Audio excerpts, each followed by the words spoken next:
নমস্কার, আমার সকল প্রিয় ভাই বোনেদের জানাই। তো আজকে আমি যে রুমটা আপাতত থাকছি সেই রুমটা তোমাদের সাথে শেয়ার করব।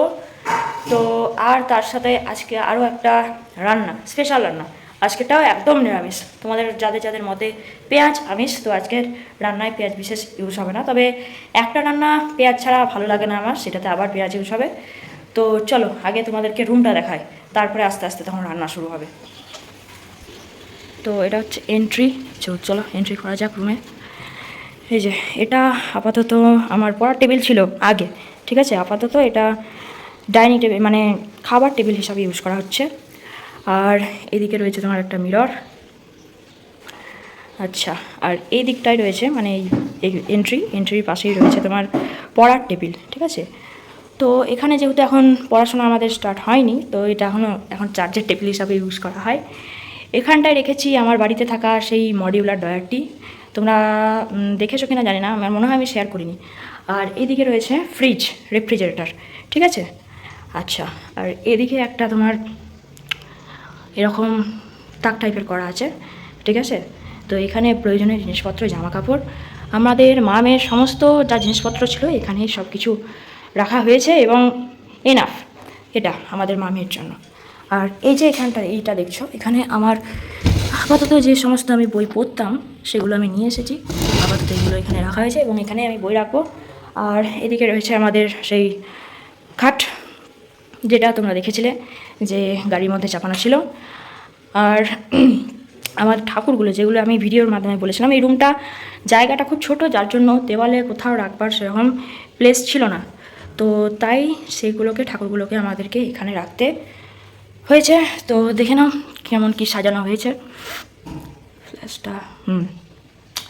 এখানে আছে তোমার দেবাদিদেব মহাদেব, মাতা পার্বতী এবং সপরিবার, মা সরস্বতী, বাবা লোকনাথ, রাধাকৃষ্ণ আর বজরংবলী, তার সাথে সীতারামের একটা ছবিও রয়েছে। আর এখানে তোমার ঠাকুরের সব জিনিসপত্র রয়েছে প্রয়োজনীয়। তো চলো এবার রান্নাঘরটির দিকে যাই। এবার এদিকে হচ্ছে আমাদের রান্নাঘরটি, ঠিক আছে। এদিকটায় গেল তোমার বাথরুম, আর এটা হচ্ছে তোমার রান্নাঘর। এখানে মিক্সার গ্রাইন্ডারটা রাখার জন্য ভালো একটা প্লেস দেওয়া হয়েছে, আর এখানে তোমার সুইচ বোর্ড রয়েছে। আর এটা বেশ বড় একটা ডাক টাইপের করা।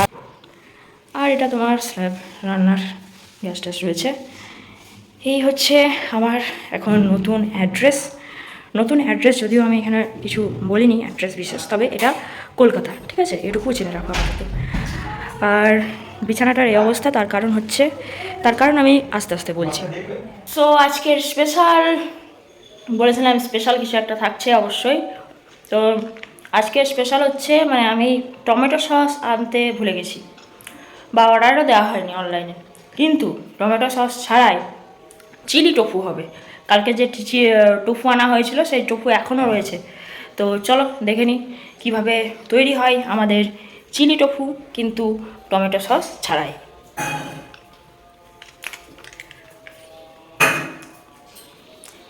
এই যে সব, দাঁড়াও ব্যাক ক্যামেরা দেখায়। টমেটো সিদ্ধ করে তাকে তার খোসা ছাড়িয়ে এই অবস্থা করেছে আমার মা, ঠিক আছে। তারপরে দেখতে থাকো কি হয়। আর এইদিকে তোমার পেঁয়াজ আর ক্যাপসিকাম কেটে রাখা হয়েছে। যারা পেঁয়াজ আমিষ মনে করো তারা অ্যাভয়েড করতে পারো। কালকের সেই কিউব শেপে কেটে রাখা টোফু, তো কড়াইয়ে তেল গরম হতে দেওয়া হয়েছে। প্রথমে টোফুগুলোকে হালকাভাবে তেলে ভেজে নেওয়া হবে।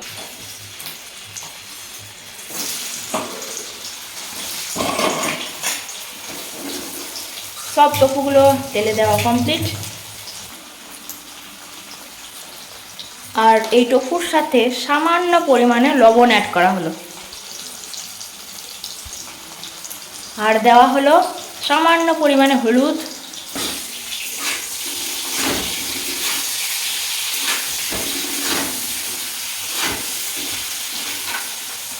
এবার এগুলোকে তেলের মধ্যে ফ্রাই করা হচ্ছে, দেখতেই পাচ্ছ, বলার কিছু নেই।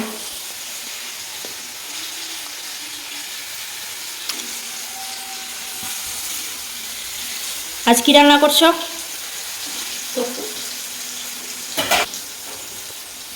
Chilli tofu.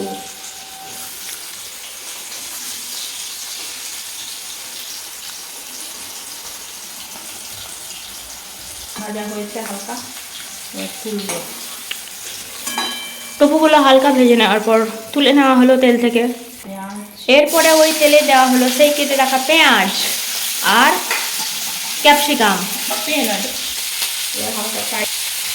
এবার এটাকে হালকা ফ্রাই করে নেওয়া হবে।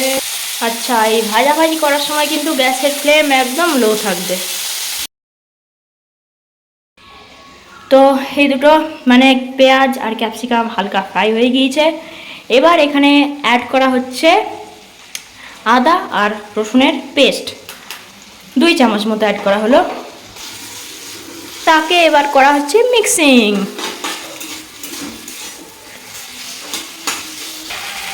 টমেটো সেদ্ধর মধ্যে 2 লঙ্কা কুচি করে দিয়েছে, কারণ আমি ঝাল খেতে ভালোবাসি।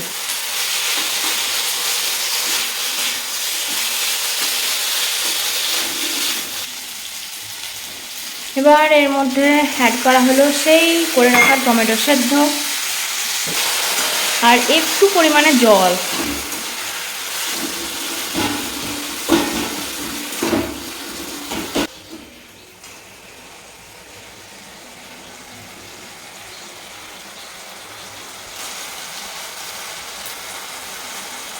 এবার এতে অ্যাড করা হচ্ছে স্বাদ মতো লবণ,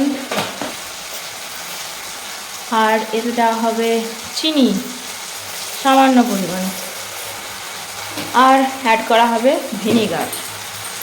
আর এখানে সয়া সসটাও নেই, তবে যাদের সয়া সস থাকবে তারা এই মোমেন্টে সয়া সসটা অ্যাড করে দেবে। এটা হচ্ছে ভিনিগার, 20 ml মতো অ্যাড করা হচ্ছে। আবারও অ্যাড করা হলো সামান্য পরিমাণে জল। এবার অ্যাড করা হচ্ছে ভরপুর জল, আর তার সাথে সেই ভেজে রাখা টোফু।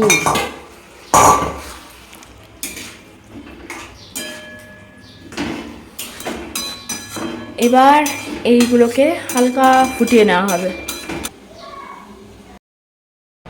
সো রেডি হয়ে গিয়েছে আমার খাবার, চিলি টোফু, আর তার সাথে রয়েছে পোলাও। তো আমি এটা খেয়ে নিই, তো নেক্সট ভিডিওতে বলবো কেমন হয়েছে। আর গন্ধ খুব সুন্দর বেরিয়েছে, অর্থাৎ খেতে অবশ্যই ভালো হবে। তাহলে আজকের ভিডিও এতটাই, পরবর্তী ভিডিওতে আবার আসবো। বাই।